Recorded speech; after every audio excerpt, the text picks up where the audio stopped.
జరుగుతున్న ప్రక్రియ గురించి కానివ్వండి, నేను పాల్గొనడానికి నాకు గొప్ప అవకాశం కలిగింది. ఆ రోజున ఒక శాసన సభాపతిగా ఆ రోజు మన ఆంధ్రప్రదేశ్ 294 శాసనసభ్యులు కలిగిన ఆంధ్రప్రదేశ్, 42 లోక్సభ పార్లమెంట్ స్థానాలు కలిగిన ఆంధ్రప్రదేశ్, 6 కోట్లు కాస్త 8 కోట్లు ప్రజానీకం అయిన ఆంధ్రప్రదేశ్ చీలిపోతుంటే నిస్సహాయతోటి, బాధతోటి, ఆవేదనతోటి ఎందుకు మనం ఈ ప్రక్రియ గురించి నిజాయితీగా మాట్లాడలేకపోతున్నాం అనే బాధ ప్రతి క్షణం ఉండేది నాలో.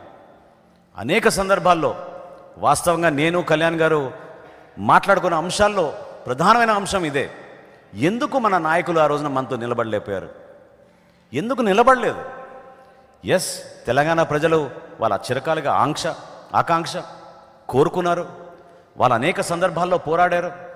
అభివృద్ధి చేయాలనే, వాళ్ళ ప్రాంతానికి ఇంకా మేలు జరగాలనే వాళ్ళ తపన గౌరవించాలి. కానీ ఈ ప్రాంతాన్ని విభజించాలని నిర్ణయించుకున్నప్పుడు ఎందుకు మన నాయకులు నిజాయితీగా నిలబడలేదు? నచ్చపోచ్చు కొంతమందికి ఈ రోజున నేను ఈ ప్రశ్న వేస్తుంటే. ఆ రోజున ఎవరు ముందుకు వస్తారని ప్రజలు ఎదురు చూస్తూ ఉంటే, ఒక పక్షాన మీడియా, ఒక పక్షానేమో సామాన్యులు బంధులని, ధర్నాలని రాష్ట్ర వ్యాప్తంగా ఆ 5 సంవత్సరాల్లో దాదాపు సంవత్సరంన్నర పాటు సమయం వృధా చేసుకున్నాం. హర్తాళ్ళు చేశారు, ధర్నాలు చేశారు, ప్రభుత్వ కార్యాలయాలు మూసేశారు. ఎవ్రీ డే ఎక్కడ చూసినా కూడా అన్ని జిల్లాల్లో కూడా ఆందోళన జరిగే పరిస్థితి తీసుకొచ్చారు.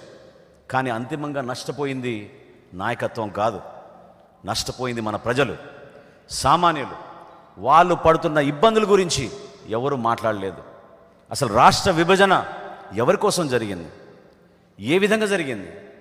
ఎందుకు ఈ అంశాలపైన సుదీర్ఘంగా మాట్లాడుకుని చర్చించుకుని ప్రతి జిల్లాలో ఒక అద్భుతమైన గ్రోత్ కారిడార్, ఒక ఎకనామిక్ గ్రోత్ సెంటర్ ఎందుకు తీసుకురాలేకపోయాం?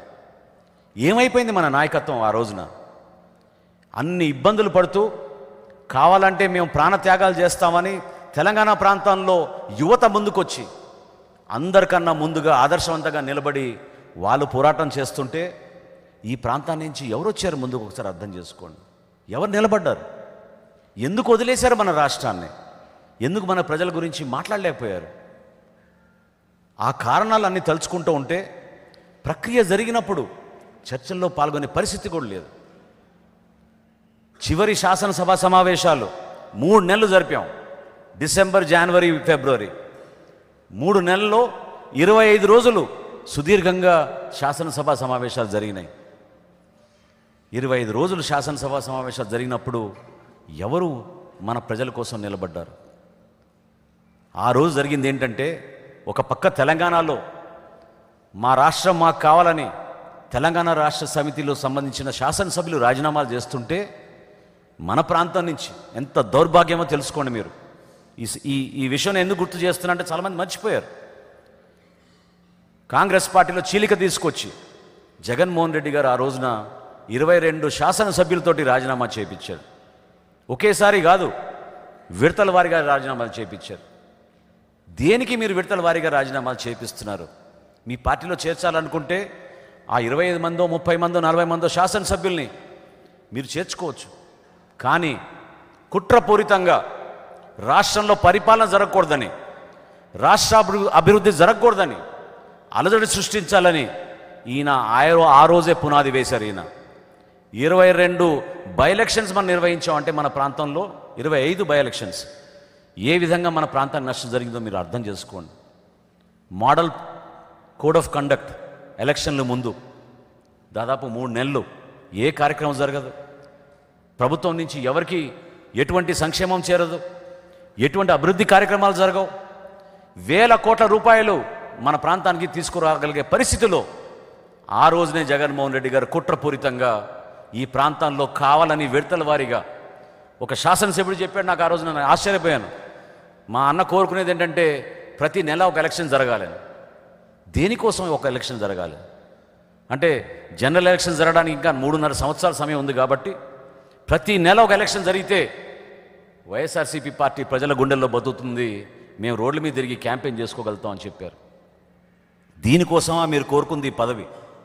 దీనికోసమే రాష్ట్ర విభజన జరుగుతుంటే మీరు పోరాటం చేయకుండా, ప్రజల పక్షాన నిలబడకుండా మీరు ఏ విధంగా మోసం చేశారో ఈరోజు ప్రజలకి తెలియాలి, అర్థం చేసుకోవాలి మీరందరూ కూడా.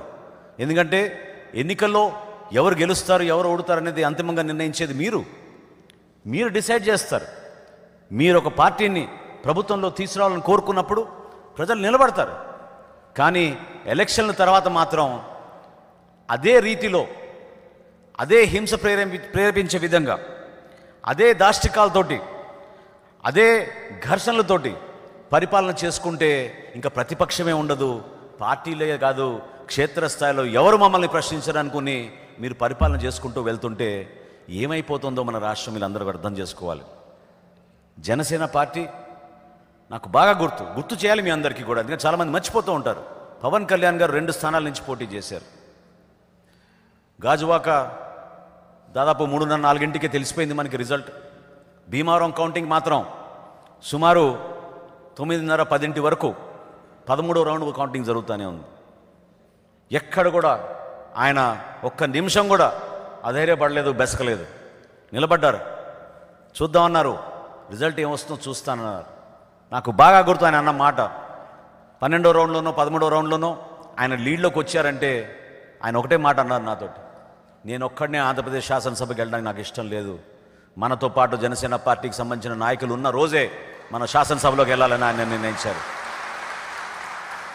నాయకత్వం ఏ విధంగా నిలబడుతుందో సంక్షోభంలో మీరు అర్థం చేసుకోవాలి. 10:15కి ఇంటి నుంచి బయలుదేరి మన కార్యాలయానికి వచ్చి ఆ రోజున ప్రెస్ కాన్ఫరెన్స్ నిర్వహించాం. ప్రెస్ కాన్ఫరెన్స్లో పవన్ కళ్యాణ్ గారు ఒకటే మాట చెప్పారు, ఈ రాష్ట్ర ప్రజలు ఎవరు ఊహించని విధంగా జగన్మోహన్ రెడ్డి గారికి ఇంత అద్భుతమైన మెజారిటీ ఇచ్చారు, మేము కూడా సహకరిస్తాం, మేము ఎక్కడ మిమ్మల్ని విమర్శించాం, మంచి పరిపాలన అందించండి, ప్రజల కోసం మీరు ఇంకా మేలు చేయండి, అభివృద్ధి చేయండి, సంక్షేమం తీసుకురండి, మీరు ఇచ్చిన వాగ్దానాలకు కట్టుబడి మీరు మంచి కార్యక్రమాలు చేయమని ఆ రోజున పవన్ కళ్యాణ్ గారు మీడియా మిత్రులతోటి రాష్ట్ర ప్రజలను ఉద్దేశించి ఆ రోజు మాట్లాడారు. ఆ రోజు నుంచి ఒక 5-6 నెలలు పూర్తిగా ఖాళీ సమయం ఉన్నప్పుడు పార్టీ సీనియర్ నాయకులను కొంతమంది పిలిపించుకొని పార్టీని ఏ విధంగా బలోపేతం చేద్దాం, ఏ విధంగా మనం మన కార్యాలయాలను మనం చేసుకుంటూ, మనం కార్యాచరణ సిద్ధం చేసుకుంటూ పార్టీని ఇంకా బలోపేతం చేసుకుంటూ ముందుకెళ్దాం అనే అంశాలపైన మేము మాట్లాడాం. కానీ ప్రభుత్వం గురించి ఎక్కడ మాట్లాడలేదు. మొట్టమొదటి అంశం ఇసుక విధానం. 3 సార్లు ఈ ప్రభుత్వం దుర్మార్గంగా వాళ్ళకి లబ్ధి కలిగే విధంగా, ఆర్థిక లబ్ధి కలిగే విధంగా ఇసుక విధానాన్ని 3 సార్లు మార్చారు. భవన నిర్మాణ కార్మికుల్ని లక్షల మందిని రోడ్డు పైన పాడేశారు. ఆ రోజున విశాఖపట్నంకి వెళ్ళి లాంగ్ మార్చ్ నిర్వహించి మన జన సైనికులందరికీ కూడా ఆయన ఒక ఆదేశం ఇచ్చి రాష్ట్ర వ్యాప్తంగా ఈ భవన నిర్మాణ కార్మికులు ఎవరైతే పాపం భవిష్యత్తు గురించి ఏం చేయాలో తెలియక ఆత్మహత్య చేసుకుంటున్నారో వాళ్ళని ఆదుకోండి, వాళ్ళ కుటుంబాలకి మీరు ఆ రోజున డొక్కా సీతమ్మ గారు ఏ విధంగా అన్నదాన కార్యక్రమాలు మొదలుపెట్టి అద్భుతంగా చేశారో ఆమెని స్ఫూర్తిగా తీసుకుని మీరు ఈ కార్యక్రమాన్ని చేయమన్నారు. రాష్ట్ర వ్యాప్తంగా 5 రోజులు మన పార్టీ నాయకులు ఓడిపోయిన 7 నెలలకే మనం రాష్ట్ర వ్యాప్తంగా అన్ని నియోజకవర్గాల్లో ఇటువంటి కార్యక్రమం చేశాం. ఇదే జనసేన పార్టీకి వేరే పార్టీకి ఉన్న తేడా. ఎన్నికల కోసం కాదు, నిలబడేది మన ప్రజల కోసం, మన సమాజం కోసం, మన దేశం కోసం, కష్టకాలంలో ఉన్న వ్యక్తుల కోసం మనం నిలబడతాం. మన నాయకుడు ఆ విధంగా మమ్మల్ని ప్రతి ఒక్కరిని సిద్ధం చేసుకుంటూ ముందుకు వచ్చారు. ఆ ఒక్క కార్యక్రమం కాదు మనం చేసింది. భవన నిర్మాణ కార్మికుల కోసం మనం నిలబడినప్పుడు ఆలోచించింది మనం మన ప్రజల కోసమే, వాళ్ళ కుటుంబాల కోసమే.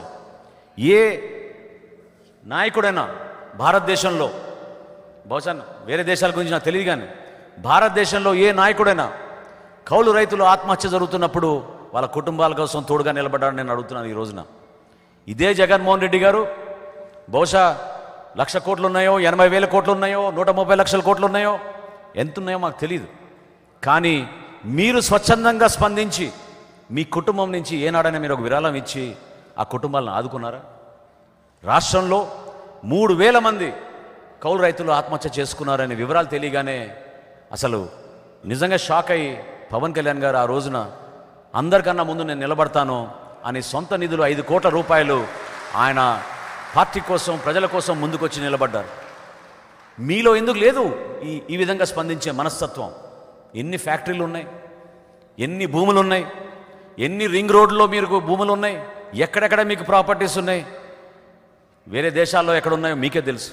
వీటన్నిటిని బేస్ చేసుకుని ఎందుకు మీరు స్పందించలేకపోయారు? ఈ రోజున మీరు క్లాస్ వార్ అంటున్నారు. ఎవరితో క్లాస్ వార్ మీరు నడిపించేది? మీరు ఎప్పుడైనా స్పందించారా? ఒక పేద కుటుంబాని కోసం మీరు ఆదుకున్నారా?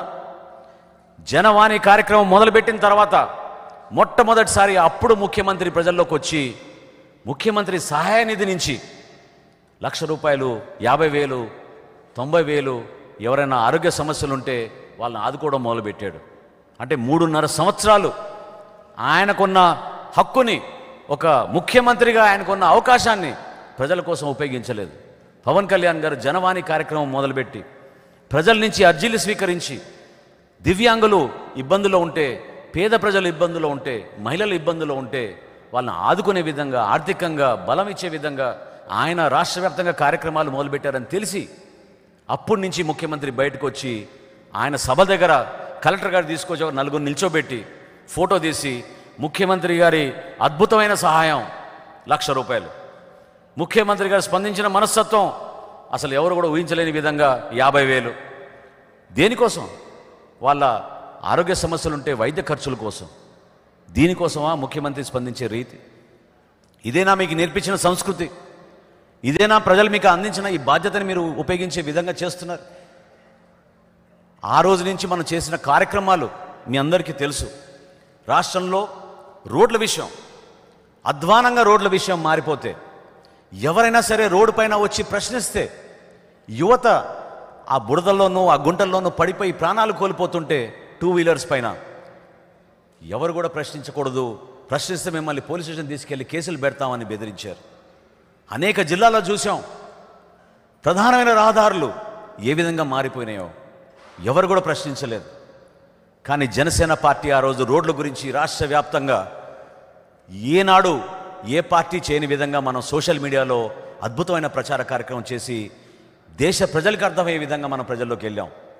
ఫస్ట్ టైం దేశంలోనే ఆశ్చర్యపోయారు. ఎందుకంటే అప్పటి వరకు ఒక భ్రమ, ఒక అద్భుతమైన పరిపాలన జరిగిపోతుంది.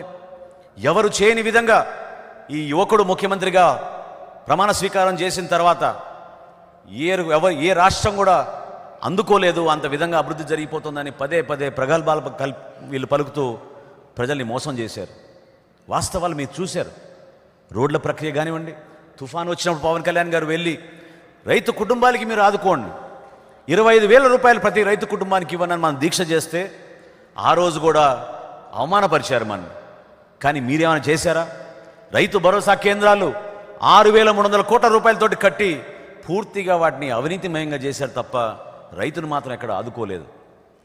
ఏ సందర్భాల్లో యువతను ఆదుకున్నాడు చెప్పమనండి. నిన్న రాత్రి మేము పేరు చెప్తే బాగుండదు, ఇతర దేశాల నుంచి వచ్చిన ఒక ఉన్నత అధికారితోటి మేము కూర్చుని భోజనం చేస్తూ ఉంటే ఆ సందర్భాల్లో పదే మన రాష్ట్రాన్ని ఎట్లా అభివృద్ధి చేద్దాం, దయచేసి మీరు సలహాలు ఇవ్వండి, ప్రోత్సహించండి మన ఆంధ్రప్రదేశ్ గురించి అని ఆయన అడుగుతుంటే నిస్సహాయంగా ఉన్నారు వాళ్ళు. ఏమని చెప్పుకుంటాం మనం మన ఆంధ్రప్రదేశ్ గురించి? ఈ రోజున ఎవరు చూసినా తెలంగాణ ప్రాంతాన్ని చూస్తున్నారు, హైదరాబాద్ నగరాన్ని చూస్తున్నారు. మనకి ఇన్ని వనరులు పెట్టుకుని 974 కిలోమీటర్ల కోస్తా తీరం పెట్టుకొని ఏమైపోయింది మనకి? ఎందుకు రావడం లేదు మన ప్రాంతాల్లో అభివృద్ధి? ఎందుకు ఒక కంపెనీ తీసుకురాలేకపోయాడు ఇతను ముఖ్యమంత్రి అయిన తర్వాత? ఇందాక నేను అన్న మాట మరొకసారి మీకు గుర్తు చేస్తున్నాను. ప్రభుత్వం అనేది నిరంతరంగా జరిగే ప్రక్రియ. గతంలో కొత్త విధానాలతోటి ఇతర కంపెనీలు ఆకర్షితం చేసే విధంగా నిలబడి పోరాడి దేశాలకు వెళ్ళి చంద్రబాబు నాయుడు గారు పర్యటించి అనేక పరిశ్రమలు తీసుకొచ్చారు. నిజంగా ఆ హైవే మీద పోతుంటే కియా మోటార్స్ చూసి చాలా గర్వపడతాం మనం. ఈ రోజున భారతదేశంలో ఎక్కడ బహుశా లేదు ఆ స్థాయిలో ఒక ఆటోమొబైల్ మ్యానుఫ్యాక్చరింగ్ ప్లాంట్. ఎంత కష్టపడి ఉంటారు ఆయన ఆ ఫ్యాక్టరీని తీసుకోవడానికి, అర్థం చేసుకోండి. ప్రభుత్వంలో వీళ్ళు వచ్చిన తర్వాత ప్రతి ఒక్కరిని బెదిరించడం, వీళ్ళు ఆ ప్రాంతానికి రాజుల్లాగా మారి రియల్ ఎస్టేట్ వ్యాపారం చేసుకుని భూములు గుంజుకుని బలవంతంగా పేద కుటుంబాలను ఇబ్బంది పెట్టి తరలించేసే విధంగా వీళ్ళు ప్రవర్తిస్తూ ఉంటుంటే నిస్సహాయంగా మనం కూర్చోలేం, నిలబడాలి, పోరాటం చేయాలి. దేనికోసం మనం నిలబడేది? మన యువత ఉద్యోగాల కోసం పాపం వాళ్ళు నిరుద్యోగ సమస్య గురించి పదే పదే పవన్ కళ్యాణ్ గారి దృష్టికి తీసుకొస్తుంటే ఎంప్లాయ్మెంట్ సెంటర్స్ అందరినీ కూడా మనం వెళ్ళి ఒక రిప్రజెంటేషన్ ఇచ్చి నిలబడదామని చెప్పారు ఆ రోజున. మనం రైతుల గిట్టుబాటు ధర కోసం, రైతులకి తుఫాన్లు వచ్చినప్పుడు వాళ్ళకి నష్టపరిహారం కోసం, రైతుల్ని సరైన పద్ధతిలో ఆదుకో